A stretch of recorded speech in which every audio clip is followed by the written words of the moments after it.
അപ്പോൾ എത്യോപ്യക്കാരനായ ഒരു ഷണ്ഡൻ, ഒരു ഉദ്യോഗസ്ഥ പ്രമുഖനും എത്യോപ്യ രാജ്ഞിയായ കന്താക്കയുടെ സകല ഭണ്ഡാരങ്ങളുടെയും വിചാരിപ്പുകാരനുമായ മനുഷ്യൻ ജെറുസലേമിൽ ആരാധിക്കാൻ പോയിട്ട് തിരിച്ചു വരികയായിരുന്നു.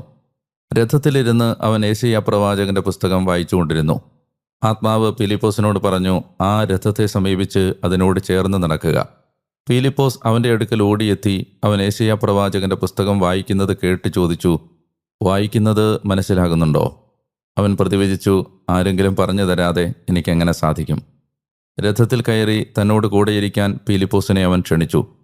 അവൻ വായിച്ചുകൊണ്ടിരുന്ന വിശുദ്ധ ലിഖിത ഭാഗം ഇതാണ്: കൊലയ്ക്ക് കൊണ്ടുപോകുന്ന ആടിനെപ്പോലെയും രോമം കത്തിരിക്കുന്നവൻ്റെ മുമ്പിൽ മൂകമായി നിൽക്കുന്ന ആട്ടിൻകുട്ടിയെപ്പോലെയും അവൻ തൻ്റെ വായ് തുറന്നില്ല.